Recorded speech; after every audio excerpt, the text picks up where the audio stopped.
And now we check back in with Amanda Vinicky, who joins us now from the state capitol. Amanda.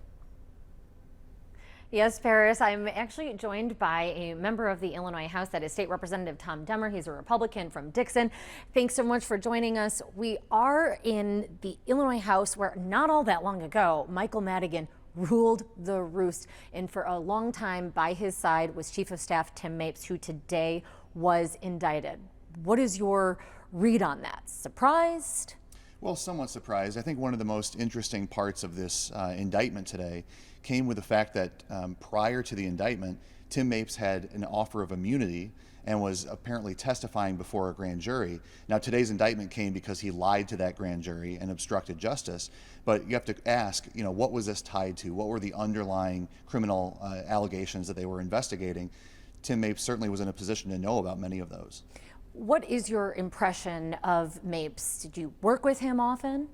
I didn't work with him often, and everybody on the House floor certainly knew him. He had a very distinctive style, but he was very much an insider, the Speaker's right-hand man, connected and part of nearly every piece of business that happened here. So what does this say, if anything, about ethics, the culture of corruption in the Capitol?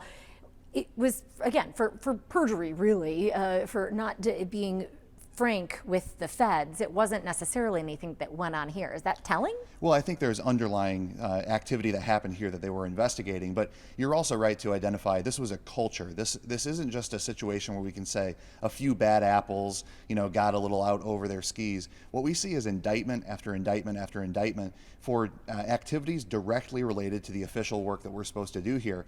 That hurts public trust, and that's something we really need to focus on rebuilding. And of course, this news comes as we are in the waning days of the legislative session. One of the big potential packages we could see does involve energy, and of course, a lot of this corruption talk does involve ComEd. Any updates on this and whether Exelon might receive a subsidy paid for by ratepayers? And I think through this energy debate, we've tried to focus on the people who in Illinois communities who are affected here, the jobs that it produces in Illinois communities, the reliability of our electrical grid. But the Exelon situation looms over all of this, and we've got to try to work together in a bipartisan way. I know every day the Energy Working Group is meeting to discuss this. Speaking of meetings, the governor met today with legislative leaders. So in your case, that would be Leader Jim Durkin of the Illinois House. What can you tell us about what went on there? Any budget progress? Not a lot of progress from today's meeting. I think it was less than 20 minutes. I talked to Leader Durkin afterwards, and he said it was more of a well-being check than anything else. So not a lot to report out of what could have been a pivotal meeting. Even as, again, there's just days left. So what needs to get done? I know redistricting is really top of mind for Republicans. Redistricting is top of mind. We're also going to get involved in the budgeting process. And I think one of the big areas to focus on there is all this federal money that's coming into the state of Illinois, really unprecedented. We've got a lot to respond to as a result of COVID, debts that we're trying to repay. So our advocacy there is to try to be responsible with those dollars, not start new programs with one-time funds, and try to pay down debts that we have in the state budget as well as the Unemployment Insurance Trust Fund.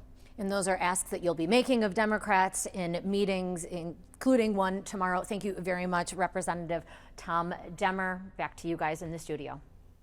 All right, thank you so much, Amanda. And up next, we have more on that latest indictment related to the ComEd scandal with our Spotlight Politics team.